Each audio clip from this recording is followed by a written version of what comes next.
सुरे सिद्धराज्य लक्ष्मी धर्मिष्ठे आर्यवचसा यदगादरण्यम माया मृगम दयिते च्युतमन्वधावत वंदे महापुरुष ते चरणारविंदम।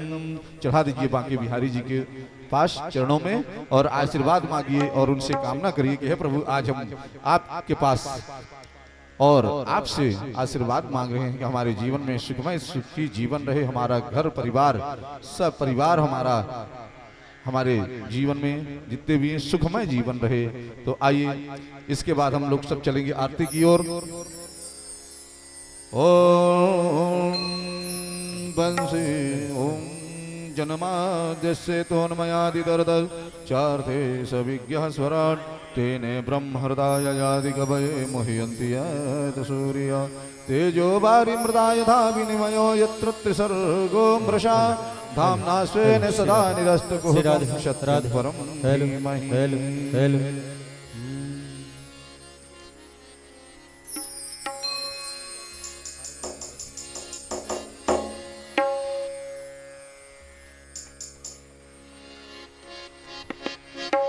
आइए हम सब आरती में चलेंगे।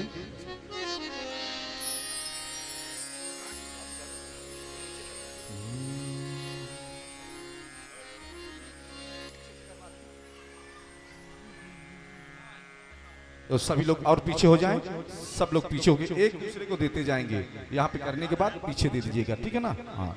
ओम चंद्रमा मनसो जातु सच्चो सूर्यो अजायता श्रोत्राद्वाश्य प्राणस्य मुखात् अग्निरजायता।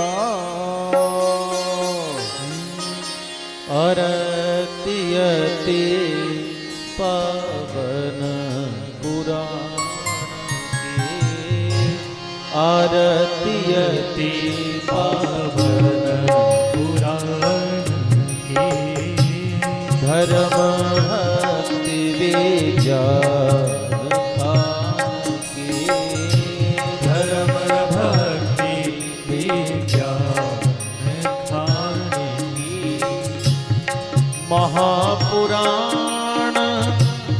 भागवत निर्मल, महापुराण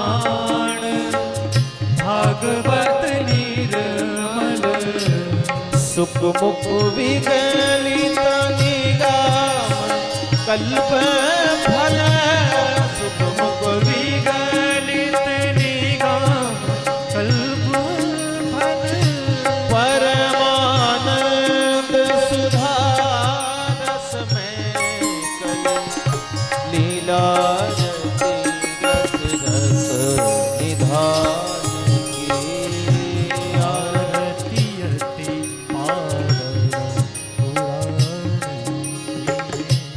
कलिमल मथनी त्रिताप निवारणी, कलिमल मथनी त्रिताप निवारिणी, जन्म मृत्यु माया भव भयहारिणी,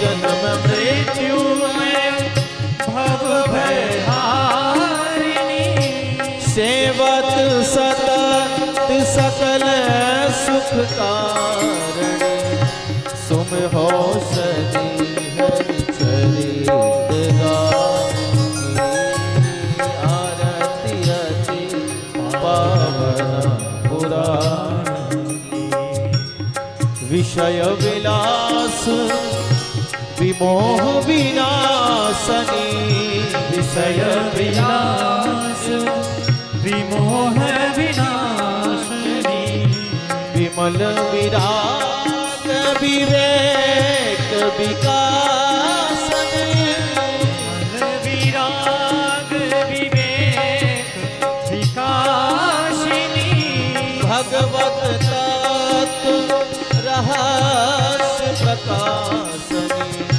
परम ज्योति परमात्म ज्ञान की, आरती अति पावन पुराण की, परमहंस मुनि मन उल्लासनी, परमहंस मुनि मन उल्लासिनी, रसिक हृदय रस रास विलासनी रसिक हृदय रस रास विलासिनी भुक्ति मुक्ति रति प्रेम सुदासनी कथा अकिंचन प्रिय सुदासनी आरती की पावन पुराण की धर्म भक्ति विज्ञान खान की आरती आरती आरती अति पावन पुराण ओम कर्पूरगौरं करुणावतारं संसारसारं भुजगेन्द्रहारं सदा वसन्तं हृदयारविन्दे भवं भवानी सहितं नमामि। त्वमेव माता च पिता त्वमेव बन्धुश्च सखा त्वमेव विद्या द्रविणं त्वमेव सर्वं मम देवदेव। आरार्तिक्यं निवेदयामि जलेन शीतलीकरणं महात्माभिवन्दनं देवाभिवन्दनं आरार्तिक्यं गृह्णामि। मंत्रपुष्पांजलि ओम जिग्नेन जिग्नमय जन्तदेवास्तानि धर्माणि प्रथमान्यासन्न तेहनाकं महिमानः सचन्त चित्रपूर्वे साध्याः सन्ति देवाः। ओम नानाशुगन्ध पुष्पाणि मिथा कालोद्भवानि च पुष्पाञ्जलिर्मय दत्तग्रहाण परमेश्वरो नंत्र पुष्पांजलिं समर्पयामि। श्री पुराण पुरुषोत्तमाय नमः। बालकृष्णाय नमः। बोलिए बालकृष्ण भगवान की जय। बोलिए भागवत भगवान की जय। कृपा के बिहारी लाल की जय। राधा रानी सरकार की जय। बंसी बारे की जय। बोले कृष्ण कन्हैया लाल की जय। बोले पवन सुत हनुमान की जय। चिरुलानाथ स्वामी की जय। दुर्गा मैया की जय। बोले महामृत्युंजय भगवान की जय। बोले व्यास जी महाराज की जय। बोले सुखदेव जी महाराज की जय। जय जय श्री राधे। सभी लोग अपने अपने स्थान पर बैठे और आधा घंटा हम सब महात्मा के दर्शन कर आरती कर और प्रसाद लेकर के यहाँ से जाएंगे। कल आप लोग 10 लोगों को जोड़िएगा और लोगों को लेके आइए। ये सामूहिक कार्यक्रम है, आप सबके साथ चाहिए, तन मन धन के साथ यह आयोजन सफल हो। और यही हमारा आप सबसे भक्तों से चिलवा टोला, आनंद नगर और चौबिन टोला, बोदाबाग, समस्त बोदाबाग ग्राम भक्तों से हमारा निवेदन है, आग्रह है कि आप सब लोग यह गणेश उत्सव के पावन पर्व पर चल रहा है। प्रोग्राम आज से प्रारंभ हो चुका है और यह पितृपक्ष तक चलेगा। जिन भक्तों को पितृ के निमित्त यहाँ पर दान पुण्य करना है वो भी आकर के यहाँ अपना कर सकते हैं। और यह भागवत भगवान है और यह पितृ पक्ष तक जा रहा है। तो जहाँ गया जी और बद्रीनाथ, वृंदावन, अयोध्या, मथुरा, काशी, कांची, बंदिका, पूरी द्वारावती, चेवा, सत्यता, मोक्षदायिका हमें सब जगह भागवत इस समय चल रही है, धारा प्रवाह चल रही है। उसी प्रकार यहाँ पर हमारा चल रहा है। हमारे बीच में पधारे श्रीधाम वृंदावन से वृंदावन उपासक परम श्रद्धेय ओम प्रकाश जी महाराज के मुखारविंद से हम सब अवगाहन करेंगे आज महात्म्य भागवत का। तो आइए हम सब श्रवण करते हैं। जय श्री राधे श्याम। श्री राम ले चेक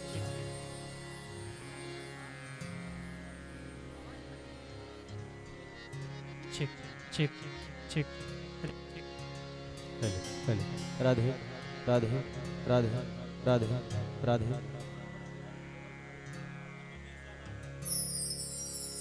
श्री राधे राधे राधे राधे श्री राधे श्री राधे श्री राधे राधे राधे राधे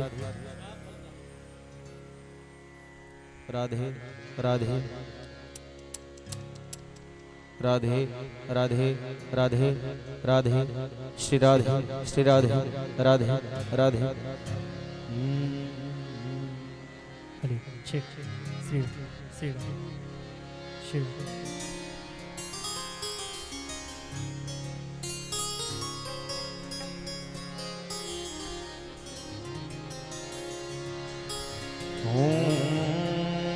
नमो भगवते वासुदेव।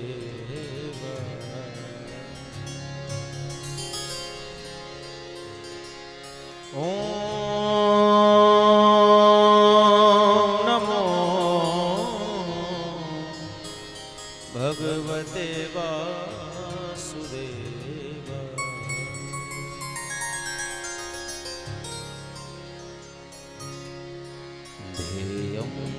सदा परिभवग्नमभीष्टदोहम् तीर्थास्पदं शिविविरंसिणुतं शरणं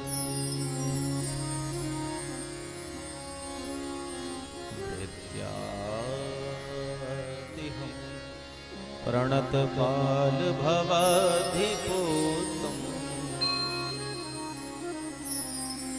वन्दे महापुरुष ते चरणारविन्दम् वंशी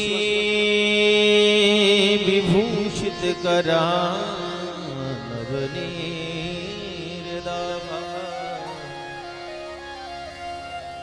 पीताम्बरा अरुणबिम्बफलाधरोष्ठ पूर्णेन्दुसुन्दरमुखादरवेन्द्रनेत्रा कृष्णात् परं किमपि तत्त्वमहम् योऽन्तः प्रविश्य मम वाचमिमां प्रसोदा सञ्जीवयत्यखिलशक्तिधरः स्वधाम् अन्यस्य हस्तचरणश्रवणत्रगाधी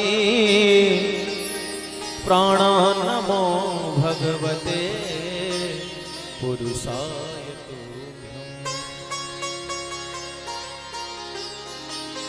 प्रणवहु पवन कुमार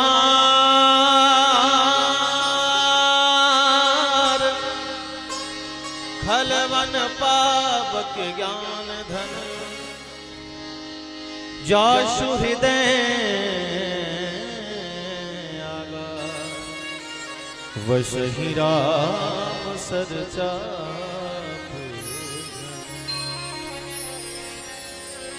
जय जय श्री राधा जय जय गोपल किशोर जय गोपी चित चोर प्रभु जय जय माखन चोर जय जय माखन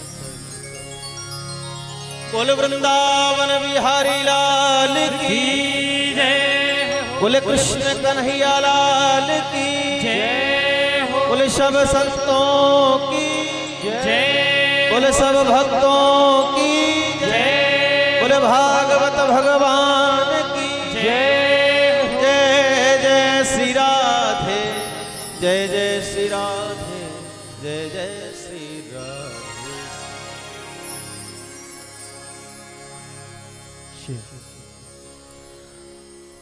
अकारण करुणा वरुणालय भक्त वांछित कल्पतरु तड़ित विनिंदित पीतांबरधारी श्री बालकृष्ण लाल की बांगमय प्रतिमूर्ति श्रीमद् भागवत महापुराण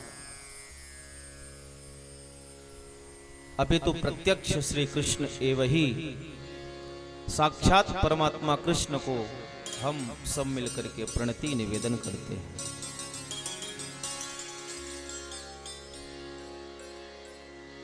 सिया राम मैं सब जग जानी करहूं प्रणाम जोरी जुग पानी।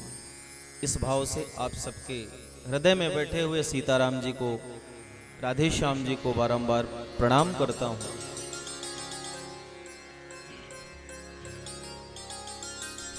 यहां पर आप सभी एकत्रित हुए हैं। आप सबको विदित है कि यहां पर श्री ठाकुर जी की गाथा प्रारंभ हो रही है। अभी तो यहाँ पर सुंदर सुंदर मांगलिक कार्यक्रम आप सब आयोजित करते रहते हैं, होते रहते हैं। तो वैसे भी यह जगह पवित्र है, निश्चित रूप से यह तीर्थ है, आयोजन होते रहते हैं। लेकिन फिर भी आप और हम सब यहाँ पर विराजमान हैं तो अपने मन और वाणी को पवित्र करने के लिए कुछ क्षण ठाकुर जी का नाम उच्चारण करके अपने जिह्वा को, अंतरात्मा को पवित्र करेंगे। तत्पश्चात हम ठाकुर जी के कुछ क्षण गुण गाथा को आज सुनेंगे, क्योंकि काफी विलंब हो गया है आज। तो आइए हमारे साथ प्रेम और श्रद्धा के साथ आप सब हमारे साथ गाएंगे और पुकारेंगे और बुलाएंगे ठाकुर जी को कि हे मेरे माधव। हो वृंदावन बिहारी सावरे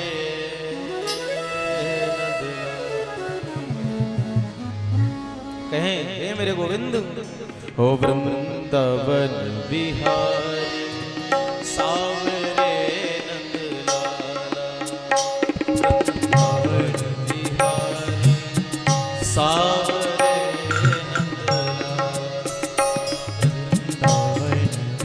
बिहारी सावरे सावरे नंदलाला, सावरे नंदलाला,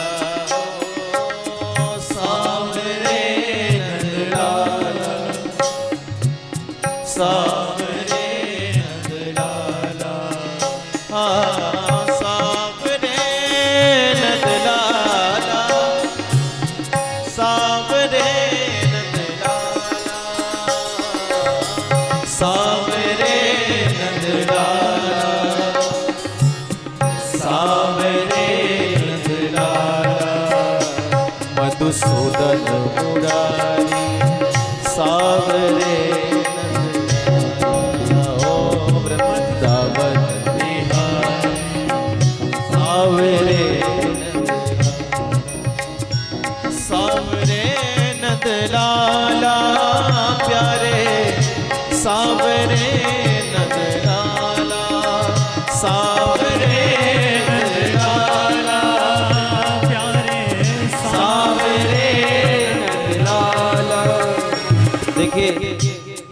मैं मानता हूं कि आप लोग परिश्रम करके आए हैं, लेकिन परिश्रम आपके साथ मैं भी करके आया हूं। हाँ, तो कम से कम पैर तो थक गए मैं मानता हूं, लेकिन हाथ तो अभी ठीक ठाक समझ में आ रहे हैं। तो दोनों हाथ उठा करके कहो ना, वृंदावन बिहारी सावरे नंदलाला, हो वृंदावन बिहारी सावरे नंदलाला, वृंदावन बिहारी सावरे नंदलाला, हो वृंदावन बिहारी सावरे नंदलाला, सावरे नंदलाला, सावरे नंदलाला, सावरे नंदलाला, जय हो सावरे नंदलाला, मधुसूदन मुरारी सावरे नंदलाला, मधुसूदन मुरारी सावरे नंदलाला, हो वृंदावन बिहारी सावरे नंदलाला, वृंदावन बिहारी सावरे नंदलाला, हो वृंदावन बिहारी सावरे नंदलाला, हो वृंदावन बिहारी सावरे नंदलाला, सावरे नंदलाला, सावरे नंदलाला, सावरे नंदलाला।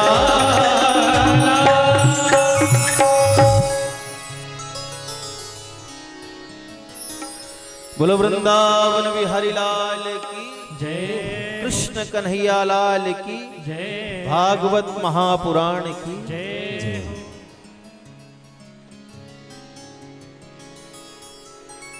आप सबका परम सौभाग्य।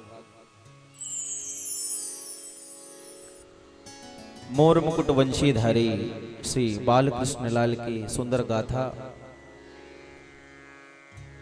श्रीमद् भागवत महापुराण का आयोजन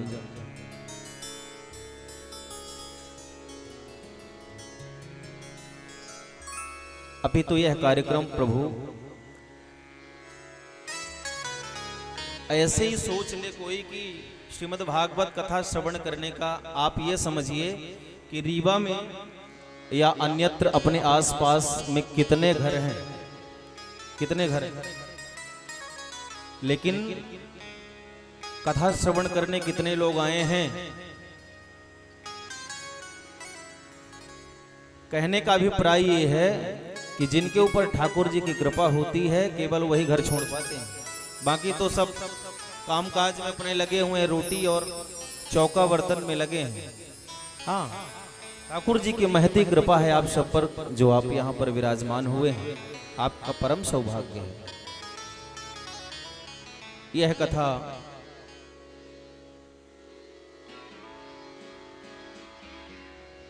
हमारे पूज्य महाराज श्री आचार्य श्री यज्ञाचार्य श्री भास्कराचार्य जी महाराज के सानिध्य में हो रही है। आज प्रथम दिवस की कथा पूज्य महाराज श्री ने इस कथा के लिए इतना परिश्रम किया है। आप जो बैठे हुए हैं, आप बैठे हुए हैं यहाँ पर, तो पूज्य महाराज श्री की ही देन है। तो एक बार मैं चाहूंगा कि पूज्य महाराज श्री के लिए जोरदार ताली आप सब बजा दें। ऐसा आयोजन चाहे करके भी आदमी नहीं कर पाता है। तो पूज्य महाराज श्री हमारे आचार्य श्री संदीप जी, इन्होंने भी खूब परिश्रम किया है। कल से ही आकर के सारी व्यवस्थाओं को देखना महाराज श्री, सारी व्यवस्थाएं हो गई हैं। और हमारे आचार्य जी आप भी खूब प्रयास कर रहे हैं, खूब सहयोग कर रहे हैं। और हमारे साथी संगीत में सरस्वती के वर्धपुत्र हमारे साथी कलाकार सभी लोग, हमारे अर्जुन भैया, प्रखर भाई और गोलू, सभी लोग बड़े दूर से चल करके आए हैं और सब आप सबको आनंदित करेंगे सप्त दिवस। आइए, क्योंकि आज समय का पूज्य महाराज श्री ने पहले ही इशारा कर दिया है कि आज आधे घंटे कथा चलेगी।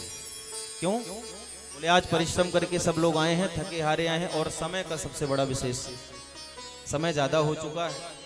तो इसलिए आइए, ठाकुर जी के कुछ जितना हो पाएगा उतने नामों को उच्चारण करके फिर कथा को विराम करेंगे। बोलो वृंदावन बिहारी लाल की जय हो। सच्चिदानंद रूपाय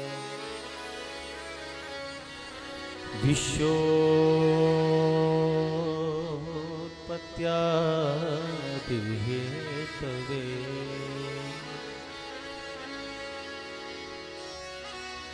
तापत्र विनाशाय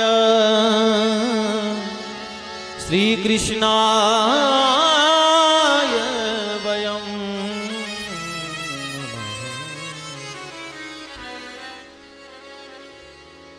सच्चिदानंद रूपाय विश्वोत्पत्त्यादि हेतवे तापत्रय विनाशाय श्री कृष्णाय वयं नमः। यह भागवत महात्म का प्रथम श्लोक है। प्रथम श्लोक में भगवान कृष्ण को प्रणाम किया है। कैसे हैं परमात्मा? बोले सच्चिदानंद रूपाय। बोले कैसे हैं? बोले सत।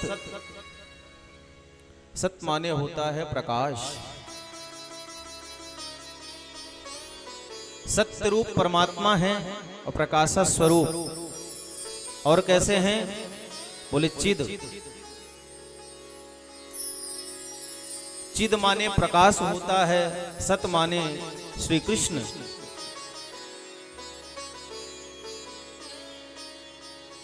और सत और चित और आनंद, अंत में कहा है कि आनंद स्वरूप हमारे परमात्मा है। कैसे हैं? बोले आनंद स्वरूप है। ठाकुर जी कैसे हैं? थोड़ा ध्यान देंगे, केवल आधे घंटे की बात है। ठाकुर जी हमारे कैसे हैं? बोले आनंद स्वरूप है। कैसे? बोले जब हमारे ठाकुर जी का जन्म हुआ था, कहां? गोकुल में। तो जब बधाइयां गाई जा रही थी तो ये कोई नहीं कह रहा था कि नंद के लाला भयो, क्या कह रहे थे कि नंद के आनंद भयो, जय कन्हैया लाल की। तो हमारे ठाकुर जी कैसे हैं? बोले आनंद स्वरूप है, सत घन चित घन आनंद घन। और करते क्या है ये परमात्मा? एक ही श्लोक में बातें लिखी हैं कि हमारे परमात्मा करते क्या हैं। तो कहते हैं कि विश्वोत्पत्त्यादि हेतवे, जो विश्व की उत्पत्ति के हेतु हैं, संहार और पालन के जो हेतु हैं, ऐसे हमारे श्री कृष्ण। कैसे हैं? विश्वोत्पत्त्यादि हेतवे तापत्रय विनाशाय। ताप क्या है? बोले आदि दैविक ताप, आदि भौतिक ताप और आध्यात्मिक ताप। 3 प्रकार के ताप होते हैं। कितने प्रकार के? 3 प्रकार के। दैविक ताप क्या है? बोले जो हमको दैविक आपदाओं से जो ताप मिलते हैं, जैसे कि ज्यादा ओलावृष्टि हो गई, ज्यादा बारिश हो गई, यह दैविक ताप है। भौतिक ताप क्या है? बोले जो प्रेत पीड़ाओं से लोग ग्रसित रहते हैं, ये भौतिक ताप है। और आध्यात्मिक ताप, बोले आध्यात्मिक ताप समाज का ताप है, जो हमको बुरे कर्मों से बचाता है। समाज कहता है ना कि ऐसा नहीं, ऐसा करना चाहिए, समाज की भी सुननी पड़ती है। तो ये तीनों तापों से जो मुक्त कर दे, ऐसे हमारे कौन हैं? बोले श्री कृष्णाय वयम नमः। जो तीनों तापों से मुक्त करते हैं। कौन कौन से ताप? अरे दैहिक दैविक भौतिक ताप, दैहिक दैविक भौतिक, दैहिक दैविक भौतिक ताप, दैविक भौतिक ताप। राम राज काहू नहीं व्यापा, राम राज काहू नहीं व्यापा, दैहिक दैविक भौतिक ताप, दैहिक दैविक भौतिक ताप। राम राज काहू नहीं व्यापा। कौन कौन से ताप हैं? दैहिक दैविक और भौतिक ताप। ऐसे तीनों तापों को विनाश करने वाले परमात्मा श्री कृष्ण को हम बारंबार प्रणाम करते हैं। प्रथम श्लोक की वंदना है, ठाकुर जी के चरणों में निवेदन।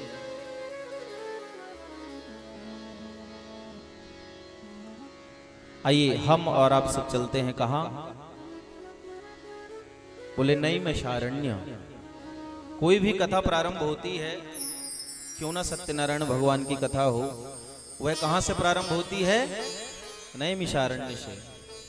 तो यह श्रीमद् भागवत की महापुराण की गाथा प्रारंभ हो रही है कहां से? नैमिषारण्य की पावन धरा पर 88,000 ऋषि विराजमान है। कितने? 88,000।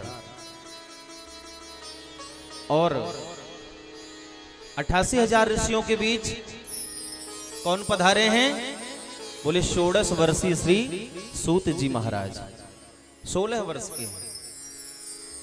और एक बात जान लीजिए आप कि वह जो 88,000 ऋषि थे, उनकी किसी न किसी संत की आयु 100 वर्ष, किसी की 500 वर्ष, किसी की 5,000 वर्ष, किसी की 5 लाख वर्ष, और कोई कोई संतों की तो ऐसी उम्र है, वर्णन आता है कि कई लाख वर्षों की उम्र, ऐसे ऐसे संत विराजमान है वहां।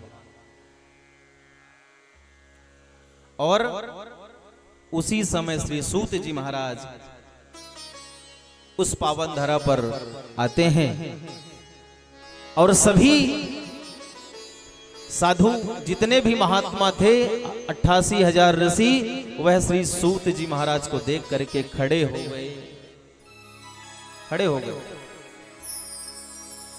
अब आश्चर्य की बात है कि नहीं, बताइए? कोई 16 वर्षीय बालक आए आप सबके बीच, आप सब सबुद्ध हैं, आप सब बड़े हैं और आपसे छोटा कोई आकर के आपके सामने प्रस्तुत हो तो आप खड़े होकर के स्वागत करेंगे क्या? क्यों?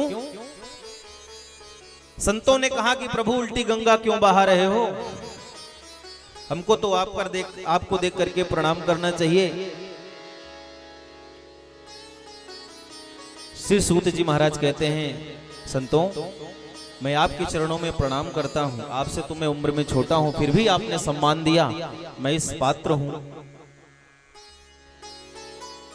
आज श्री सूत जी महाराज को आसन देकर के विराजमान किया है। सूत जी महाराज बैठते हैं। अब ये बताइए कि सूत जी महाराज बैठ तो गए, आसन लगा करके बैठे, लेकिन यदि आप इतने लोग बैठे हुए हैं, यदि एक स्वर पे एक ही बात हमसे आप पूछेंगे तो क्या हमको समझ में आएगा?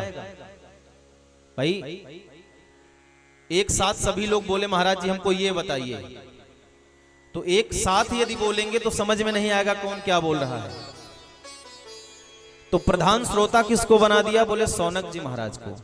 सौनक जी को प्रधान श्रोता बना दिया कि प्रभु आप प्रश्न करो और श्री सूत जी महाराज इसका प्रत्युत्तर देंगे। श्री सौनक जी महाराज बहुत ही सुंदर भगवत गाथा श्री सूत जी महाराज से प्रश्न किया है। अच्छा ये बताइए कि सबसे बड़ा डर संसार में किस चीज का है? सबसे बड़ा डर, प्रायः सबसे बड़ा संसार में डर है तो है किसका? बोले मृत्यु का। किसका? कोई मरना नहीं चाहता।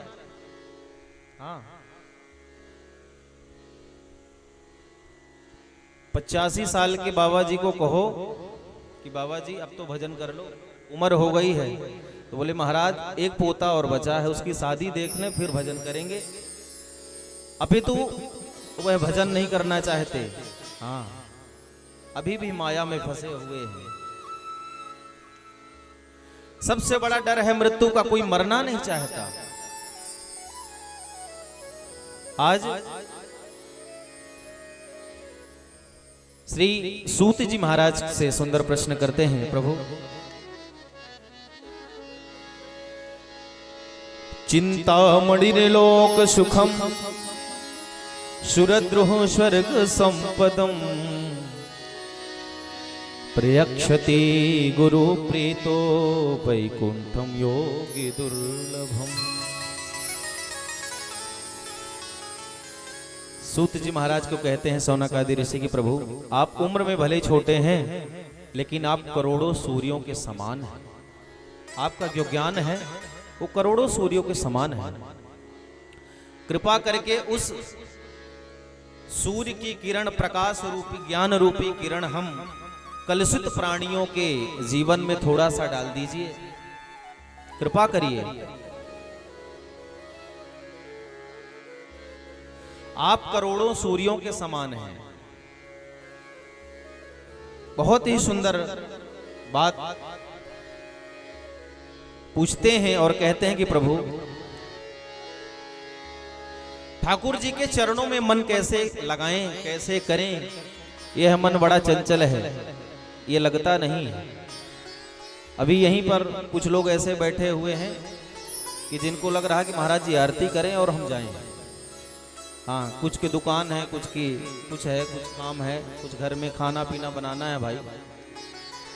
तो ये मन जो है ये बड़ा चंचल है।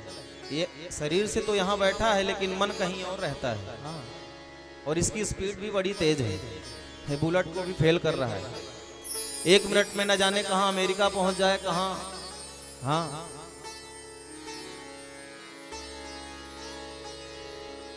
तो सबसे बड़ा डर है किसका? बोले मृत्यु का। सबको सता रहा है।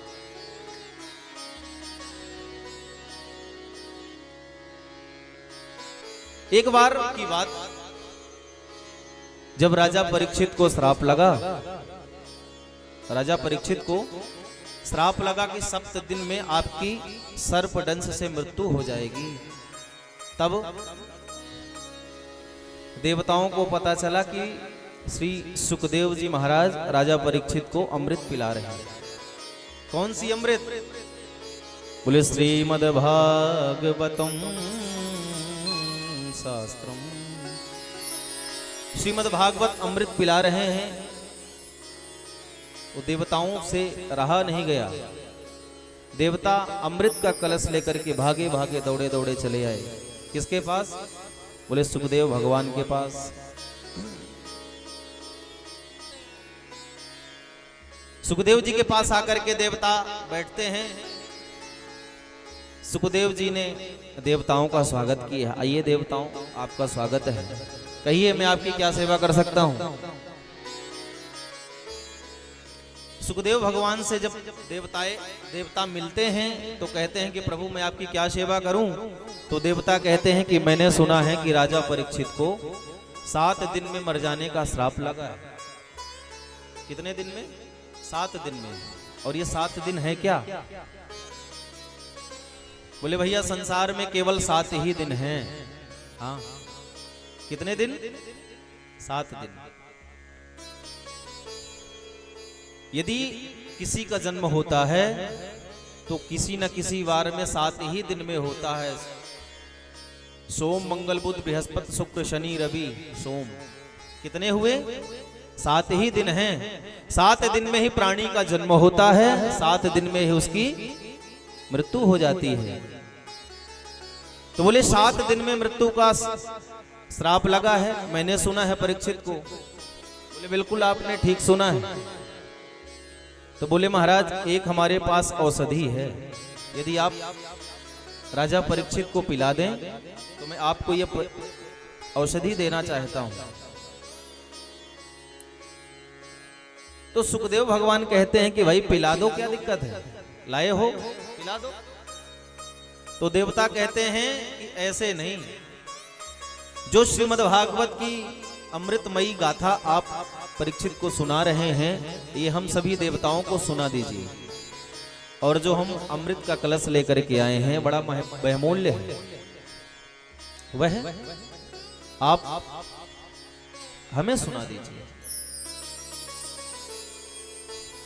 तो सुखदेव जी ने बड़ी जोर की ठहाका मार के हंसी। सुखदेव भगवान को हंसी आई और कहने लगे कि अरे ठगियाओं, अरे छलियाओं, तुम यदि भक्त बन करके आते, तुम यदि श्रोता बन करके आते तो मैं तुमको भागवत कथा अवश्य पिलाता, अवश्य सुनाता। लेकिन तुम तो ठग बन करके आए हो, छलिया बन करके आए हो, सौदागर बन करके आए हो। अरे तुम बात करते हो विनिमय की, अदला बदली की। अदला बदली तो भैया उस चीज में होती है जो बराबर की हो। जो बराबर की चीज है वो, जैसे कि आपके पास कोई बहुमूल्य स्वर्ण की अंगूठी है और उतने वजन की, उतने ही ग्राम की, उतने ही उसी डिजाइन की आपके पास है, उतने ही हमारे पास है, तो उस चीज का विनिमय हो सकता है, संभव है कि भाई हमको आपकी अंगूठी अच्छी लगी तो हमने कहा भैया ये आप हमें दे दें और ये हमारी ले लेना। बराबर की वस्तु है तो विनिमय है, संभव है, कर सकते हैं। लेकिन देवता क्या कह रहे हैं कि भागवत मृत हमें पिला दीजिए और ये जो अमृत है ये राजा परीक्षित को पिला दीजिए, तो ये मरेंगे नहीं। अब बताइए भागवत अमृत श्रेष्ठ है या अमृत श्रेष्ठ है?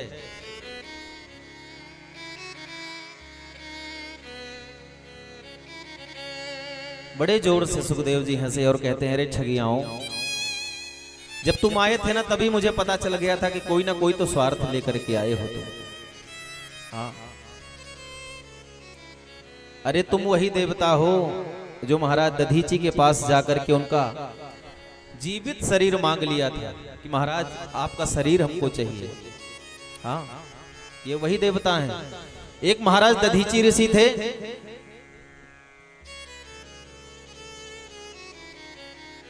तो एक बार एक दैत्य ऐसा जन्मा भैया कि वो मर ही नहीं रहा था। तो देवताओं को पता चला, भगवान ने बताया कि दधीची ऋषि जो हैं उनके शरीर की जो हड्डियां हैं उससे यदि वज्र बन जाए तो ये असुर मर सकता है, इसका वध हो सकता है, अन्यथा कोई मार नहीं सकता इसको। तो ये देवता दौड़े दौड़े गए दधीची बाबा के पास और कहते हैं प्रभु हमको आपके शरीर की हड्डियां चाहिए। दधीची महाराज बड़े जोर से हंसे, अरे देवताओं जिंदा आदमी का शरीर मांगने आए हो, शर्म तो नहीं आई? अरे मैं कैसे दे दूं? तो बोले महाराज आप साधु हैं, आपका शरीर परमार्थ के लिए ही तो है। यदि सारे देव समाज की रक्षा हो रही है आपके शरीर से तो मेरे हिसाब से आपको देने में कष्ट नहीं होगा। और साधु का शरीर बोले परमार्थ के लिए है। दधीची ऋषि कहते हैं कि मैं आपको अपना शरीर जरूर दूंगा यदि आपकी इससे रक्षा होती है, इस नाशवान शरीर से। ये शरीर कैसा है? बोले क्षण भंगुर जीवल की कलिका, कल प्रात को जान हिली न हिली। हरि नाम भजले हरि रसना, फिर अंत समय में हिली न हिली। ये शरीर नाशवान है। देहेस्त मांस रुधिरे विमतिम तजत्तम। जैसे एक मकान बनाने में ईंटा, पत्थर, बालू, सीमेंट इत्यादि लगते हैं, सरिया लगती है, वैसे ही ये शरीर है। इसमें भी 5 प्रकार के तत्वों से ये शरीर निर्मित होता है। क्षिति जल पावक गगन शमीरा पंचरसिक, यह अधम शरीरा, यह अधम है। महात्मा को समझ में आ गई बात कि यदि देवताओं की रक्षा होती है तो इस शरीर देने से फायदा है। और महाराज कामधेनु गाय को बुलाया है और दही लपेट करके पूरे शरीर में महाराज चाट चाट करके कामधेनु ने महाराज के शरीर को केवल हड्डियों का ढांचा छोड़ा है और उसी हड्डियों के ढांचे से वज्र का निर्माण होकर के फिर उस दैत्य का, वृत्तासुर का अंत हुआ है। तो ऐसे परमात्मा। तो भगवान सुखदेव जी कहते हैं कि अरे देवताओं तुम उस बूढ़े बाबा को नहीं छोड़े, तो मैं समझ गया कि तुम किसी न किसी स्वार्थ से आए हो, और यदि तुम भक्त बन करके आते, श्रोता बन करके आते तो मैं तुमको अवश्य सुनाता, लेकिन तुम सौदागर बन करके आए हो। तुम हमको 5 का टुकड़ा दिखा करके बहुमूल्य मणि मांग रहे हो, तो ऐसा कदापि नहीं होगा। और देवताओं को फटकार करके भगा दिया, नहीं दिया। देवता दौड़े दौड़े गए ब्रह्मा जी के पास, महाराज हमारा बड़ा अपमान हुआ है। किसने किया? किसने किया आपका अपमान? तो बोले सुखदेव जी ने। राजा परीक्षित को अमृत पिलाने हम गए थे, लेकिन हमको फटकार करके भगा दिया। ऐसी इस भागवत में विशेषता क्या है कि जो हमको फटकार करके भगा दिया लेकिन हमको दिया नहीं। तो ब्रह्मा जी ने कहा कि तराजू मंगा करके तौल लिया जाए। तो ब्रह्मलोक में तराजू लगाया गया और एक पल्ले पर श्रीमद् भागवत जी को विराजमान कर दिया गया और एक पल्ले पर समस्त संसार के सभी ग्रंथों को विराजमान किया गया। और जैसे ही उठा करके देखा तराजू को, तो क्या देखा कि लघुनिन्यानि जातानि कौरवेण इदं महत् तदा ऋषिगणा सर्वे विस्मयं परमं ययुः। ब्रह्मा जी ने क्या देखा कि जिस पड़ले पर श्रीमद् भागवत विराजमान थी, वह पड़ला जमीन से 1 इंच भी नहीं उठा। और अन्य धर्म शास्त्रों को पल्ला उठ गया। भजन जिसमें होगा वही तो जमीन में रहेगा। आज ब्रह्मा जी ने घोषणा कर दी, मैं निरे भगवत रूपम शास्त्रम भागवतम कलो। यह भागवत धन्य है, श्रेष्ठ है। आज से इस भागवत महापुराण में शंका मत करना, यह साक्षात परमात्मा श्री कृष्ण ही है। आज श्री सूत जी महाराज से प्रश्न करते हैं शौनक आदि ऋषि कि महाराज एक बात बताइए, यह श्रीमद् भागवत आपने कहा कि बड़ी सुंदर है, बड़ी बढ़िया है, ये 7 दिन श्रवण करने की विधि जो है 7 ही दिन क्यों सुनी जाती है? तो एक तो हमने बता दिया आपको कि ये जीवन का केवल 7 ही दिन है, इसलिए इसकी परंपरा 7 दिन की है। और दूसरी बात तो ये है कि एक बार श्री नारद जी भगवान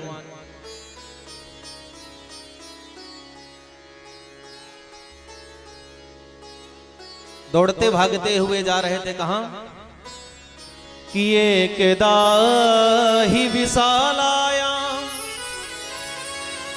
चत्वार ऋषयो मला सत्संगार्थ समायात तत्सुतत्र नारदम। एक बार की बात है,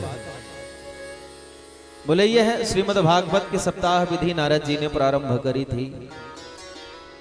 ऋषियों ने प्रश्न किया कि महाराज हमने सुना है कि नारद जी एक घड़ी से ज्यादा कहीं टिकते नहीं, श्राप है।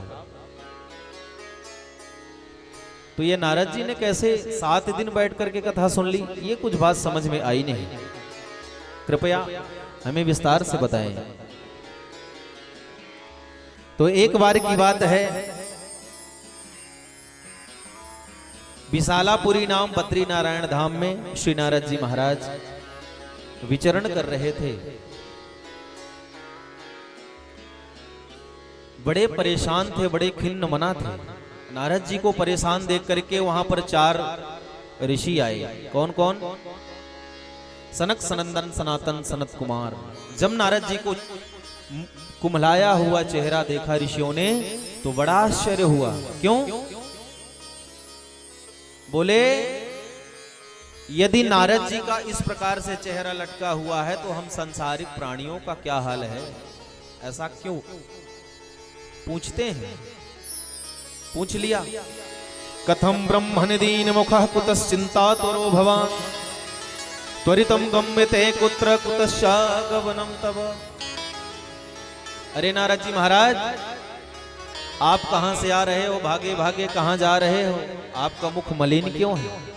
ऐसा लग रहा है किसी बनिया का खजाना लुट गया हो, किसी वैश्य का खजाना लुट गया हो। जैसे उसका चेहरा उतरा हुआ रहता है वैसे ही आपका मुख मलिन है। कारण बताइए नारद जी। नारद जी ने सनकादिकों को प्रणाम किया है। भैया मैं तो बड़ा परेशान हूं। क्यों?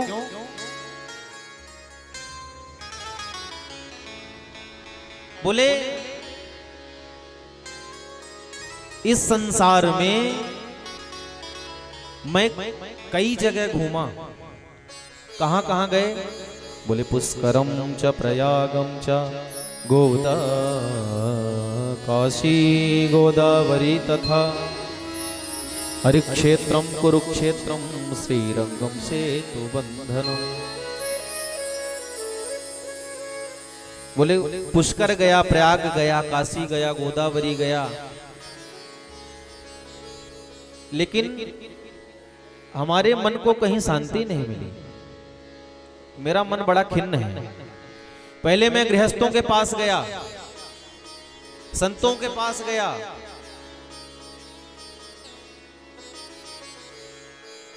मैं अन्यत्र घूमा, हर जगह घूमा, लेकिन मेरे मन को कहीं शांति नहीं मिली। अच्छा, कहां गए? बोले मैं गृहस्थों के पास गया। तो गृहस्थों का क्या हाल है? बोले तरुणी प्रभुता गे है श्याल को बुद्धिदायक कन्या विक्रयणो लोभा संपत्ति नाम सकलकनम। बोले गृहस्थों के पास में गया और मैंने क्या देखा, बोले संसार में कोई प्राणी सुखी नहीं है। क्लेश क्रांतस्य तस्यैव शोधने किम पराय। बोले अपने दुख से ज्यादा दुखी नहीं है, पड़ोसी के सुख से ज्यादा दुखी है लोग। हाँ, अपने दुख से ज्यादा दुखी नहीं है, पड़ोसी सुखी क्यों है इससे ज्यादा दुखी हैं आजकल लोग। हाँ देखो, कल जो साइकिल से चलता था आज देखो कार से चलता है। पक्का कहीं ना कहीं 2 नंबर का काम किया होगा। अरे मैं जानता हूं इसको, अंदर से जानता हूं, भीतर से जानता हूं। हाँ, बस इसी में लोग परेशान। गृहस्थों का क्या हाल है, बोले नई बहुओं का चलावा ज्यादा है आजकल। भागवत में लिखा, मैं अपनी तरफ से बोल नहीं रहा हूं, देखिएगा अपनी तरफ से मैं कुछ नहीं बोल रहा हूं। भागवत में तरुणी प्रभुता के है। हाँ, बोले जिस दिन से महारानी जी आई हैं तो सासू माँ को कहती हैं कि बूढ़ी हो गई हो, ये चाबी जो लिए रहती हो इसको हमें दे दो, अब तुम्हारी जरूरत नहीं है। हाँ, अच्छा, पहले की माताओं का रहता था अनुशासन जो, तो अपने कमर में चाबी का, पूरे घर की चाबियों का वो रखती थी, लेकिन आजकल ऐसा नहीं है। अच्छा एक बात बताऊं, पहले माताएं सोचती थी कि हे भगवान न जाने मेरी बहू कैसी आएगी। पहले माताएं सोचा करती थी कि हे भगवान न जाने हमारी बहू कैसी आएगी, और आज बहुएं सोचती हैं कि न जाने भगवान सासू कैसी मिलेगी।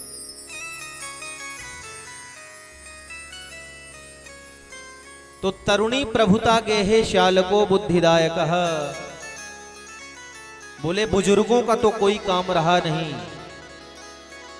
घर में। हाँ, यदि कोई नवीन कार्य करना है, किसी से सलाह लेना है तो क्या, बोले साले साहब को बुला लेते हैं कि ऐसा कार्य हम कर रहे हैं, कर लें क्या। बुजुर्गों का कोई मान सम्मान नहीं रहा भैया। जब तक बाबूजी के पास माल है तब तक बाबूजी हैं, और जिस दिन बाबूजी के माल खत्म हुआ पास में, उस दिन खटिया या तो घर के बाहर या तो वृद्धाश्रम। हाँ, आजकल ये वीआईपी घर की व्यवस्था भी हो गई है भैया। और एक बात जान लीजिए, जिसके घर में खाने के लिए है उसके घर के माता पिता बुजुर्ग आज वृद्धाश्रम में जरूर है। ज्यादातर गरीबों के यहाँ ये स्थिति नहीं है, 2 रोटी कम खा रहे हैं, लेकिन ये व्यवस्था तो नहीं है। कम से कम आज जितने अमीर होते जा रहे हैं, क्यों, बोले हमको तो अमेरिका में रहना है, अमेरिका में रहना है, हमारे बीवी बच्चे अमेरिका में रहेंगे तो ये बूढ़ी माता पिता की सेवा कौन करेगा, बोले आश्रम में डाल दो। ये स्थिति है। तरुणी प्रभुता के हे श्याल को बुद्धिदायक। बुजुर्गों की सलाह नहीं लेते हैं। माता पिता घर में पड़े हैं और साले साहब से फोन में बात कर रहे हैं, भैया ऐसा काम करना है, कर लूं क्या। और एक बात जान लीजिए, जिस घर में बूढ़ों की सलाह नहीं ली जाएगी वो घर बहुत जल्द नष्ट हो जाएगा। राधे।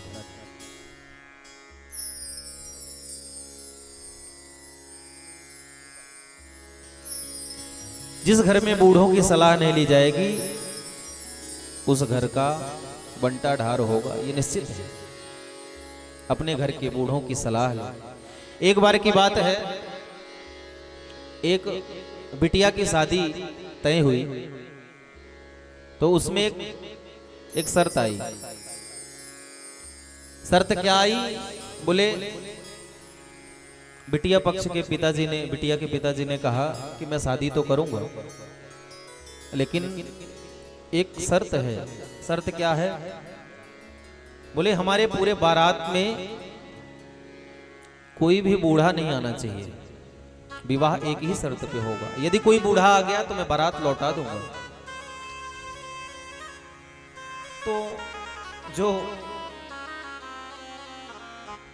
यंग थे, जवान थे, तो उन्होंने कहा कि बूढ़े बाबाओं का काम ही क्या है, कोई बात नहीं, हम लड़के ही लड़के चलेंगे शादी में। अब बारात चली तो जो बूढ़े नाना जी थे, अब नाना जी कहें कि ना ना मैं तो चलूंगा। अब ना माने वो, तो कहा कि नाना जी को ऐसा करो कि गाड़ी जहां सामान रखा हुआ है वहीं पर नाना जी को छिपा दो, ले चलो, जब नहीं मान रहे हैं तो ले चलो। बारात गई, बारात द्वार 4 में लगी, और जैसे ही द्वार 4 में बारात लगी तो एक पत्र पुनः उधर से आ गया। क्या पत्र में लिखा था? बोले कि एक शर्त आप सबको और माननी पड़ेगी, यदि आपने ये शर्त मान ली तो विवाह पक्का और शादी हो जाएगी, अन्यथा आपको बारात लेकर के वापस जाना पड़ेगा। जब उस चिट्ठी को खोल करके देखा तो उसमें लिखा था कि हमारे के गांव के पास से एक नदी बह रही है, उस नदी में यदि आप शुद्ध दूध बहा देंगे तो मैं अपनी बेटी का विवाह करूंगा, अन्यथा आप बारात लेकर के जा सकते हैं। अब तो जितने लड़के गए थे बारात में, जितने भी अपनी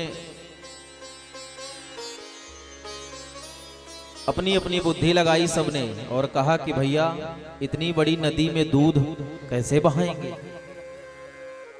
और मान लो दूध बहा भी देंगे तो इतना दूध मिलेगा कहां, नदी में दूध बहाना है। अब एक ही काम है, जिस गाड़ी से आए हो उसी गाड़ी में बैठ करके लौटो। अब ये विवाह नहीं होने वाला है। तो जब वह बाराती लौटने लगे तो किसी ने कहा कि उस नाना को काहे मारे डाल रहे हो, जब बारात लौट ही रही है तो उसको निकाल लो बाहर। नाना को निकाला गया। नाना ने कहा कि हो गई शादी? अरे बोले शादी कहाँ हो गई, तो बारात लौट रही। क्यों? बोले शादी नहीं होगी। नाना को पत्र पढ़ाया गया। नाना ने कहा कि इतनी छोटी मोटी बातों में कहीं बारातें लौटती हैं क्या? जो पत्र आया है उसके पीछे तुम भी लिख दो। क्या? बोले हमारे पास दूध की व्यवस्था हो गई है, नदी का पानी आप खाली करा दो, दूध हम बहा देंगे। हाँ, नदी का पानी आप खाली करा दो, दूध हम बहा देंगे। जब ये बिटिया के पिताजी के पास पत्र गया तो बिटिया के पिताजी ने देखा और कहा कि जा करके बारात में देखो कोई बूढ़ा जरूर है, कोई बूढ़ा जरूर है इस बारात में। और आकर के देखा तो नाना जी मिले और सकुशल उस बिटिया का विवाह हुआ। तो कहने का अभिप्राय क्या है कि बूढ़ों की सलाह जीवन में अवश्य लेनी चाहिए। तो आजकल ये चलावा है कि नई बहुओं का चलावा है, और तरुणी प्रभुता के हे श्याल को बुद्धिदायका कन्या विक्रय नो लोबार। बोले अब संबंध शादी नहीं होते, अब तो सौदा होता है। क्या सौदा? अरे हाँ, वो 1 महीने पहले हमारे फलानी जगह से आया था रिश्ता, वो 10 लाख रुपए एक 4 व्हीलर दे रहे थे, हमने मना कर दिया, हमको शादी नहीं करना। अभी लड़का हमारा पढ़ रहा है। कहने का अभिप्राय यह है कि 10 लाख में और एक गाड़ी में हमने शादी करी नहीं है, तो हमको 20 लाख और एक गाड़ी चाहिए, तब शादी करेंगे। क्या हो गया? बोले ये कन्या विक्रय नो लोबार। कन्या का पहले सम क्या होते थे? समधी। क्या? समधी। सम माने बराबर और धी माने बुद्धि। जिसके समधी, सम माने बराबर और धी माने बुद्धि, जिसके सम विचार हो, सम सोच हो, सम समान हो, उससे संबंध करते थे, और आज जितनी गाड़ियां हो, जितना पैसा हो, वो देखते हैं। और फिर क्या होता है? दंपति नाम शकल कनम। दंपति में आए दिन, बोले महाराज 6 महीने हो गए विवाह को, और जब से आई है तब से हमारे लड़के के ऊपर जादू कर दी। क्या जादू कर दी? अरे धिक्कार है तुम्हारे जीवन को। 25 साल तुम अपने बेटे को अपने पास रखे, तब जादू नहीं हुआ, 6 महीने में आकर के उसने जादू कर दिया। ऐसा नहीं है, गलती हमारी है। कैसे? बोले जब 20 लाख रुपए कैश और 4 व्हीलर गाड़ी लेकर के दहेज में आएगी, तो फिर आप ये उपेक्षा उससे नहीं कर सकते कि सुबह आपको चाय बना करके पिलाएगी। ये निश्चित है। एक नई नई बहू आई, सुबह सुबह सासू मां जगा करके बोलती हैं कि अरे बेटा उठ जा, कोई क्या कहेगा। 8 बज गए, 8 बजे तक सोती है। बहू ने कहा कि माँ, मैं तो अपने मायके में भी इसी तरह सोती थी और यहाँ भी सो रही हूँ, मैं अपने जीवन को बदल तो सकती नहीं। तो सासू ने कहा चल कोई बात नहीं, चाय तो बना दे। तो बोली जो दहेज की लिस्ट गई थी इतनी लंबी चौड़ी, तो उसमें सब कुछ लिखा हुआ था कि 20 लाख कैश चाहिए, ये चाहिए, वो चाहिए, इतना तोला सोना चाहिए, गाड़ी चाहिए, बंगला चाहिए, प्लाट चाहिए, दुकान चाहिए। लेकिन ये कहीं नहीं लिखा था कि सुबह चाय बनानी पड़ेगी। हाँ, उस दहेज की लिस्ट में ये तो नहीं था। ये स्थिति है। तरुणी प्रभुता के हे शाल को बुद्धिदाय का कन्या विक्रय नो लोभात दंपति नाम शकल कनम। और जिस घर में साले साहब की सलाह ली जाएगी वो घर बहुत जल्दी बिगड़ जाएगा, उसमें कोई संकोच नहीं। हाँ, बहुत जल्दी। और प्रत्यक्ष प्रमाण आप जानते हैं, साले साहब के चक्कर में जिन जिन ने सलाह ली है साले साहब की, वो बिगड़ गए हैं। तो हम ये नहीं कहते, क्षमा करिएगा कोई अन्यथा नहीं लेगा इस बात को, हम ये नहीं कहते कि साले साहब की सलाह न लें। यदि साले साहब विद्वान है तो सलाह लें, लेकिन घर के बुजुर्गों की सलाह अवश्य लें। बस 10 मिनट में हम अपनी वाणी को विराम देंगे, केवल 10 मिनट। आपके पास समय है तो 10 मिनट का समय दीजिए, केवल 10 मिनट में हम वाणी को विराम देंगे। तो तरुणी प्रभुता गेहे श्यालको बुद्धिदाय कहा कन्या विक्रय नो लोभात दंपति नाम शकल कनम। ये संसार की रीति है महाराज। एवं पश्यान कलेर दोषा पर्यटन नवनी यमुना तटमापन्नो यत्र लीला हरेर भू। साधु संतों के पास मैं गया, वहां पर भी पाखंड नृता संत, साधु संत भी पाखंडी हो गए हैं। पहले जितने साधु संत विरक्त होते थे, जितने तपस्वी होते थे, उतने बड़े साधु संत महात्मा माने जाते थे। लेकिन आज बोले जितनी ही गाड़ियां हैं, जितने बगले हैं, जितने बड़े पुरुषार्थ हैं भैया, जितना नाम है उतने बड़े गुरुजी हैं। BMW से घूम रहे हैं तो बड़े गुरुजी हैं, और जो मोटरसाइकिल से घूम रहे हैं बोले ऐसे ही घड़िया पलटन है। विद्वता की महत्वता नहीं रह गई, अब तो पाखंडता की महत्वता है। नारद जी कहते हैं मैं देख करके बड़ा आश्चर्य हुआ, और मुझे लगा कि संतों के पास तो आनंद नहीं है और गृहस्थों के पास भी नहीं है, तो कहां चलते हैं? बोले चलिए वृंदावन धाम चलते हैं, वो तो ठाकुर जी की लीला स्थली है, वहां पर शायद मेरे चित्त को आनंद मिले। वृंदावन धाम जाते हैं। तत्तश्चर्यं मया दृष्टा श्रूयतां तन मुनीश्वर एकदा तो तरुणी तत्र निशम मानसा। वृंदावन जाकर के मैंने देखा तो वहां पर क्या देखा कि एक स्त्री है उसके पास दो पुरुष लेटे हैं और वो पुरुष बूढ़े हैं और स्त्री जवान है, और उसके आसपास कई सारी देवियां बैठी हुई हैं, पंखा कर रही हैं, और वह स्त्री बड़ी परेशान है और रो रही है। नारद जी कहते हैं मैं जाकर के जब देखा तो मुझे दया आ गई, दया आ गई, और दया आई तो मैं उन माता जी के पास गया और पूछा कि माँ आपके दुख का कारण क्या है, जरा बताएं।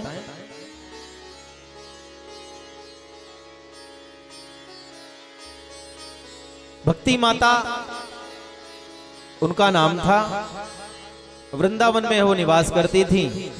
नारद जी पहले तो सोचे नारद जी कि मैं जाऊंगा डायरेक्ट यदि पूछूंगा कि तुम कौन हो देवी, और देवी रो रही है, और रोते रोते कह दिया कि अरे बाबा तेरा क्या काम, यहाँ क्यों आया तू। तो नारद जी लौट गए। तब भक्ति माँ ने जब नारद जी को लौटते हुए देखा तब बुलाया, भो भो साधु क्षणं तिष्ठ मपि चिन्तामपि नाशय दर्शनं तव लोकस्य सर्वधा हरं परम। भो भो साधु क्षणं तिष्ठ, एक क्षण के लिए रुक जाइए महाराज, मेरे जीवन में बड़ा कष्ट है, उस कष्ट की निवृत्ति करके तो जाइए। नारद जी ने जब ऐसा सुना तो रुक गए।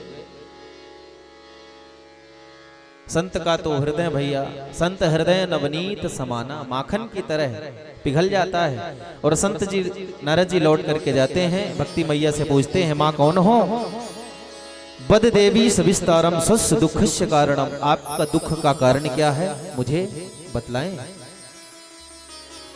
आप कौन है माँ, और ये बूढ़े जो लेटे हुए हैं ये कौन है। तो भक्ति मैया बताती हैं, अहम भक्ति रीति ख्याता इमो में तन्यो मतो ज्ञान वैराग्य न मानो काल योग जल करो। हे नारद जी महाराज, मेरा नाम है भक्ति, और ये बालक ये बोले महाराज हमारे ही बेटे हैं, ज्ञान एक का नाम है और एक का वैराग्य। तो माँ ये तो आश्चर्य की बात है कि आप जवान हो, आपके बालक बूढ़े हो गए। बोले महाराज मैं दक्षिण भारत में मैं पैदा हुई। भक्ति माँ कहती हैं उत्तर भारत में पली बड़ी देश विदेशों में मैंने भ्रमण किया है, लेकिन नारद जी जैसे मैं वृंदावन आई तो मैं तो जवान हो गई, लेकिन मेरे जो ये दोनों बालक हैं ज्ञान और वैराग्य ये बूढ़े हो गए, इसलिए मेरी ये दशा है, मैं बड़ी परेशान हूं, कुछ उपाय करिए ना। वृंदावन पुनः प्राप्तम नवीनेन स्वरूपणी, मैं नवीन हो गई, लेकिन ये मेरे दो बालक जो हैं ये बूढ़े हो गए, क्या करूं, मैं बड़ी परेशान हूं। यदि कुछ दिन ऐसा ही चलता रहा तो भक्ति माता कहती हैं कि इदम स्थानम परित्यज्य विदेशम गम्यते मया, मैं नारद जी इदम स्थानम परित्यज्य, इस स्थान को त्याग करके मैं विदेश चली जाऊंगी। अब देखिए विदेश जाने की परंपरा ये पुरानी है, आज की नहीं है, लोग विदेश की ओर भाग रहे हैं। भक्ति माता ने भी उस समय नारद जी से कहा था कि इदम स्थानम परित्यज्य विदेशम गम्यते मया, मैं विदेश चली जाऊंगी यदि इसी तरह मेरी बालकों की स्थिति रही। आज नारद जी सुंदर भक्ति माता के पुत्रों को ठीक करने का उपाय करने से पहले ना भक्ति माता को नारद जी कहते हैं कि मां, भगवान श्री कृष्ण के पाद पद्मों का ध्यान करिए, आपके दुख बहुत जल्द दूर हो जाएंगे मां। और नारद और भक्ति माता का सुंदर संवाद चला है। इधर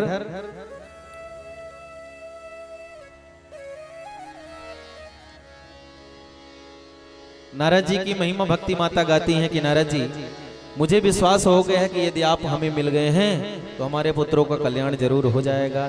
जयति जयति मायस्य कायाधवस्ते वचन रजनमेकं केवलं चातले ध्रुव पदमपियातो यत्कृपात्रो ध्रुवोऽयं सकल कुशल पात्रं ब्रह्मपुत्रं नतास्मि। हे ब्रह्मपुत्र नारद, मैं आपके चरणों में प्रणाम करती हूँ। मुझे विश्वास हो गया है कि आपकी कथन अनुसार वह नारद जी ध्रुव छोटा सा 5 वर्ष का बालक भगवान को पा लिया है, तो मेरे पुत्रों को स्वस्थ करने में आप कदापि देरी नहीं लगाएंगे। मुझे विश्वास हो गया है। भक्ति माता धन्य है नारद जी, जिनकी महिमा, जिनका बखान, जिनका गुणानुवाद भक्ति माता स्वयं गाती है। बोले नारद जी महाराज की। नारद जी कहते हैं मां, आप बिल्कुल भी चिंता ना करें, मैं आपके बालकों को जल्दी स्वस्थ करने का प्रयास करूंगा। इधर भक्ति माता कहती हैं कि नारद जी ये बताइए कि जब ये कलयुग भगवान को परीक्षित को मिला था तो ये राजा परीक्षित ने इसको छोड़ क्यों दिया था, मार क्यों नहीं दिया था? जब इतना ये खतरनाक है इसको मार देना चाहिए। तो भक्ति माता ने जब नारद जी से कहा तो नारद जी कहते हैं कि मां, जब परीक्षित को यह कलयुग मिला तो परीक्षित के चरणों में आकर के गिर गया। जब राजा परीक्षित के चरणों में कलयुग गिर गया तो राजा परीक्षित को ऐसा लगा कि मेरी शरण में आ गया है और इसको स्थान दे दिया है। लेकिन इस कलयुग की एक सबसे बड़ी विशेषता है, क्या? बोले जो अन्य युगों में द्वापर त्रेता सतयुग में जो तपस्या करने से, जो तप करने से, यज्ञ करने से जो हमको फल प्राप्त होता था, इस कलयुग में कि कलयुग केवल नाम आधार, कलयुग केवल सुमिर सुमिर नर उतरहि पारा, सुमिर सुमिर कलयुग केवल नाम आधारा, कलयुग केवल नाम आधारा, सुमिर सुमिर नर उतरहि पारा, सुमिर सुमिर नर, सुमिर सुमिर नर उतरहि पारा। कलयुग की विशेषता है, इसमें लाखों अवगुण हैं, लेकिन इतना बढ़िया गुण है कि राजा परीक्षित इसके गुण पर रीझ गए और इसको छोड़ दिया। अच्छा, इधर आज नारद जी भ्रमण करते हुए हर जगह जाते हैं, पूछते हैं महाराज उपाय बताइए, ज्ञान वैराग्य को ठीक करने का उपाय बताइए। तो और तो किसी से, सभी साधु संतों के पास जाते हैं, किसी से कुछ प्रत्युत्तर जब नहीं मिला तो आकाशवाणी हुई। आकाशवाणी ने कहा नारद जी सत्कर्म करो। अब नारद जी फंस गए चक्कर में। आकाशवाणी ने गोल मोटोल बात करके नारद जी को फंसा दिया। नारद जी ने, आकाशवाणी ने कहा कि नारद जी सत्कर्म करो। अब सत्कर्म क्या है ये कोई संत बताएगा। अब संत, अब भैया नारद जी से बड़ा संत कौन है? हाँ, अब नारद जी फंस गए चक्कर में। अब नारद जी को पता नहीं कि ये सत्कर्म है क्या आखिर। नारद जी ने उपाय करना शुरू किया, साधु संतों से जाकर के पूछते महाराज कृपा करके बता दो ये सत्कर्म क्या है, सत्कर्म क्या है। अब ये बताइए, कोई झोला छाप डॉक्टर, एमबीबीएस डॉक्टर के पास जाकर के कहे, या तो एमबीबीएस डॉक्टर झोला छाप डॉक्टर के पास जाकर के कहे कि महाराज ये फलाने फलाने मर्ज की दवा क्या है, क्या आप बता सकते हैं? तो वो तो पहले ही हाथ जोड़ लेगा कि महाराज आप इसके विशेषज्ञ हैं, आप हमसे पूछ रहे हैं। किसी साधु के पास जाते हैं तो हाथ जोड़ लेता है महाराज। कई कई तो साधु अपने आश्रमों को छोड़ करके चले जाते हैं कि महाराज नारद जी आ रहे हैं, इस रास्ते से कहीं मेरे आश्रम ना आ जाए, पूछने न लग जाए कि सत्कर्म क्या है। मूकी भूतान तथा नेस्तु की अंतस्तु पलायत। साधु संत आश्रम छोड़ करके भागने लग गए कि कहीं नारद जी ना आ जाए। सत्कर्म क्या है? नारद जी को और तो कोई मिला नहीं। आज बद्रीनाथ धाम में सनक सनंदन सनातन सनत कुमार 4 भाई मिले हैं। नारद जी कहते हैं कि मैं इस पृथ्वी में भटक रहा हूं और सत्कर्म क्या है प्रभु, कृपा करके आप हमें बतलाइए। आप ही इस समस्या का समाधान कर सकते हैं, कुछ उपाय करिए। नारद जी उससे पहले ही गीता पाठिर मुहुर्मुह गीता पुराण इत्यादियों का पाठन कर चुके थे, लेकिन उससे ज्ञान वैराग्य का बुढ़ापा ठीक हुआ नहीं। आज जैसे सनकादिकों ने ये बात सुनी तो सनकादिकों ने कहा कि नारद जी श्रीमद् भागवतम लापम सतुगीता सुखादि। ये सत्कर्म कोई और नहीं, ये श्रीमद् भागवत ही सत्कर्म है। बोले महाराज अभी बात मेरे समझ में आई नहीं। कैसे? बोले हमने धर्मशास्त्रों को, गीता को, उपनिषदों को सुनाया है, यदि उससे कुछ नहीं हुआ तो इस भागवत से क्या हो जाएगा।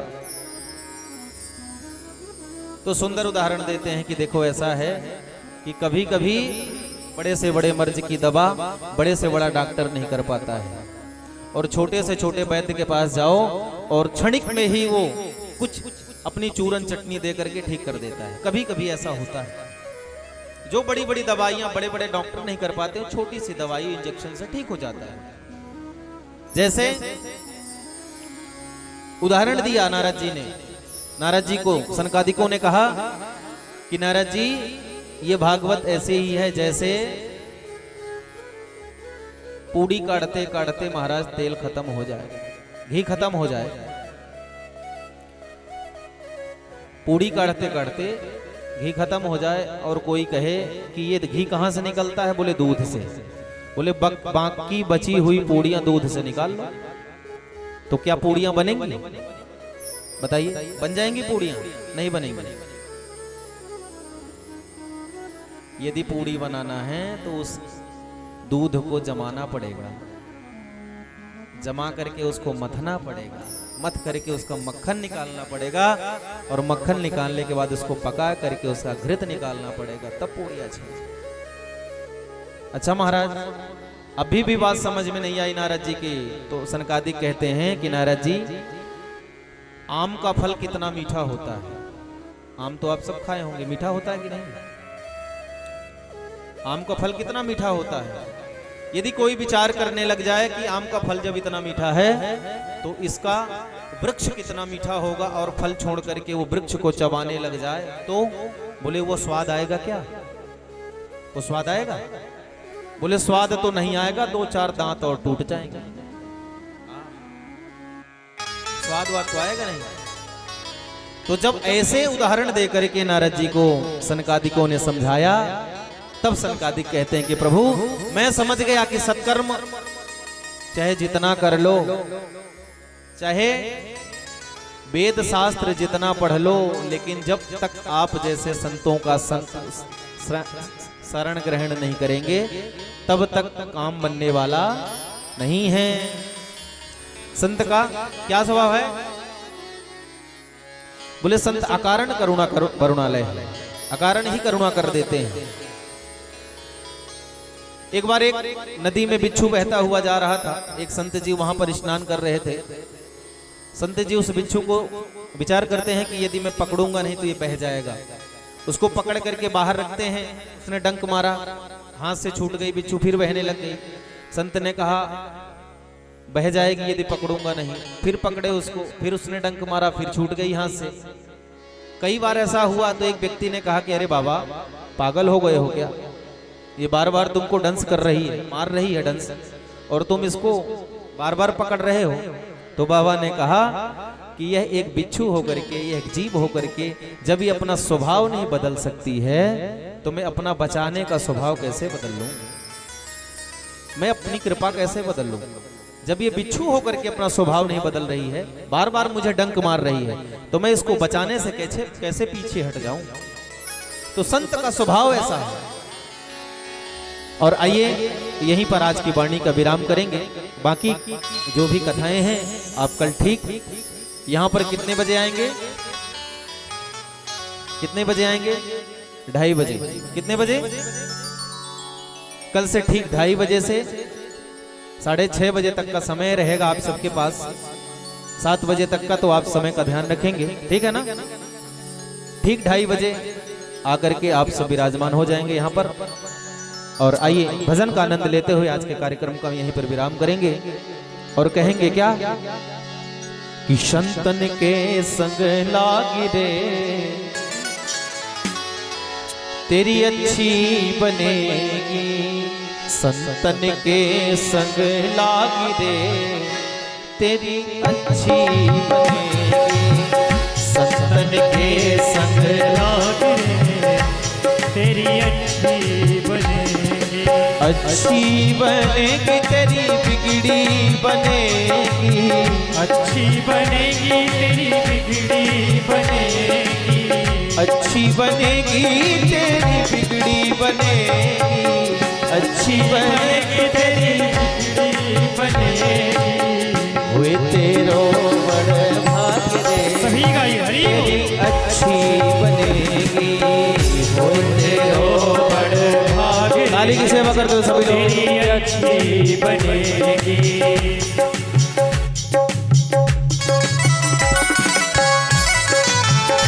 बोले भागवत भगवान की।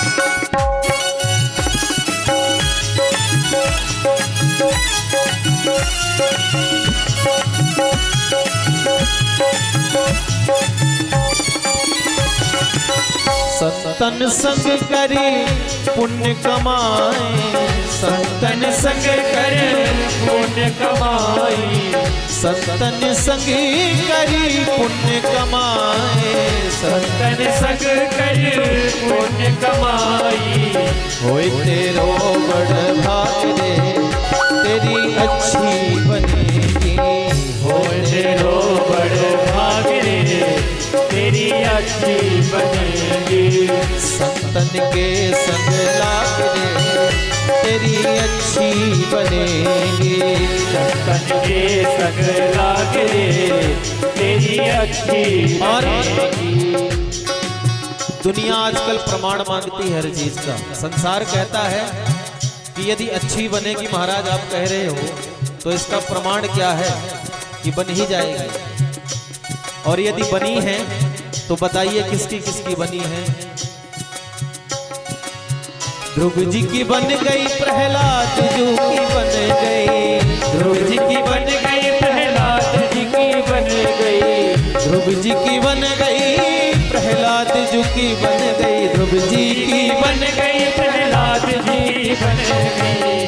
हरि सुमिरन में जाग रे, हरि सुमिरन में जाग रे तेरी अच्छी बनेगी, संतन के संग लाग रे तेरी अच्छी बनेगी, अच्छी बनेगी तेरी बिगड़ी बनेगी, अच्छी बनेगी तेरी बिगड़ी बनेगी, अच्छी बनेगी तेरी किस्मत जगेगी, अच्छी बनेगी तेरी किस्मत जगेगी। होए तेरो बड़ भाग रे तेरी अच्छी बनेगी, होए तेरो बड़ भाग रे तेरी अच्छी बनेगी, संतन के संग लागी रे तेरी अच्छी बनेगी, संतन के संग लागी रे तेरी अच्छी बनेगी, वो तेरी बिगड़ी बनेगी तेरी अच्छी बनेगी, तेरी बिगड़ी बनेगी। बोले संत भगवान की, बोले भागवत भगवान की जय। आज के आनंद की जय जय श्री राधे। आइए हम सब आरती में चलते हैं। सभी भक्त अपने अपने स्थान पर आकर के खड़े हो जाएं। हमारे मुख्य यजमान के रूप में विराजमान राजू जी यहाँ पर आए और आरती सम्मिलित। और कल हम लोग ठीक 3 बजे से 7 बजे तक कथा श्रवण करेंगे। आप लोग और लोग जोड़िएगा, 10 लोग जोड़ेंगे तो आप लोगों को 10% मिलेगा एक व्यक्ति से। तो यह आपके पुण्य के भागीदार बनेंगे। जिस प्रकार हमारे भृगु जी सभी भक्तों को जोड़ते थे, उसी प्रकार आप लोग भी अपने माता पिता भाई बंधु परिवार, ये बोदाबाग किलवा टोला आनंद नगर और चौबिन टोला के भक्तगण और इस कथा पंडाल के जो अगल बगल घर बने हुए हैं वो सब भक्त यहाँ पर कल 3 बजे से 7 बजे ये सामूहिक आयोजन है। आप सबके तन मन धन के साथ यह आयोजन प्रारंभ हुआ है आज। तो आइए हम सब चलते हैं कल 3 बजे से 7 बजे तक। और अब आरती और इसके बाद प्रसाद लेकर के जाएंगे यहाँ से। ओम चंद्रमा मनसो जात चोह सूर्यो अजायता श्रोत्राद्वायुष प्राणज मुखादग्निरजायता। श्री बांके बिहारी तेरी आरती गाऊं, श्री बांके बिहारी तेरी आरती गाऊं, श्री बांके बिहारी तेरी आरती गाऊं, श्री बांके बिहारी तेरी आरती गाऊं। आरती गाऊं प्यारे आपको मनाऊं, आरती गाऊं प्यारे आपको मनाऊं, आरती गाऊं प्यारे तुमको रिझाऊं, आरती गाऊं प्यारे तुमको रिझाऊं। बांके बिहारी तेरी आरती गाऊं, श्री बांके बिहारी तेरी आरती गाऊं। मोर मुकुट तेरे शीश पे सोहे, मोर मुकुट तेरे शीश पे सोहे। प्यारी बंसी मेरो मन मोहे, प्यारी बंसी मेरो मन मोहे। देख छवि बिहारी में गाऊं, श्री बांके बिहारी तेरी आरती गाऊं। चरणों से निकली है गंगा प्यारी, चरणों से निकली है गंगा प्यारी। जिसने सारी दुनिया तारी, जिसने सारी दुनिया तारी। उन चरणों में दर्शन पाऊं, श्री बांके बिहारी तेरी आरती गाऊं। दास अनाथ के नाथ आप हो, दास अनाथ के नाथ आप हो। सुख दुख जीवन प्यारे साथ आप हो, सुख दुख जीवन प्यारे साथ आप हो।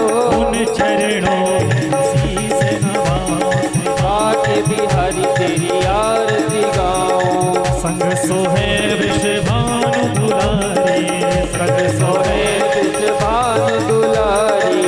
ललितादिक सब सखियां प्यारी, ललितादिक सब सखियां प्यारी। वास सदा वृंदावन पाऊं, वास सदा वृंदावन पाऊं। श्री बांके बिहारी तेरी आरती गाऊं, श्री बांके बिहारी तेरी आरती गाऊं। श्री हरिदास के प्यारे तुम हो, श्री हरिदास के प्यारे तुम हो। मेरे मोहन जीवन धन हो, मेरे मोहन जीवन धन हो। प्यारी छवि तेरी मन में बसाऊं, प्यारी छवि तेरी मन में बसाऊं। श्री बांके बिहारी तेरी आरती गाऊं, श्री बांके बिहारी तेरी आरती गाऊं। रसिक बिहारी तेरी आरती गाऊं, राधा रसिक बिहारी तेरी आरती गाऊं। जय बिहारी तेरी आरती गाऊं, कुंज बिहारी तेरी आरती गाऊं। कर्पूर गौरम करुणावतारम, संसार सारम भुजगेंद्रहारम। सदा वसंतम हृदयारविंदे, भव भवानी सहितं नमामि। त्वमेव माता च पिता त्वमेव, त्वमेव बन्धु च सखा त्वमेव। त्वमेव विद्या द्रविणं त्वमेव, त्वमेव सर्वं त्वमेव ते। मंदारमाला फुलगालिकायै, कपालमाला कितशेखराय। दिव्यंबरायै च दिगंबराय, नमः शिवायै च नमः शिवाय, नमः शिवाय च नमः शिवाय। हरि ओम। शीतलीकरणं पुष्पै देवताय हरि ओम देव शांति पृथ्वी शांति शांति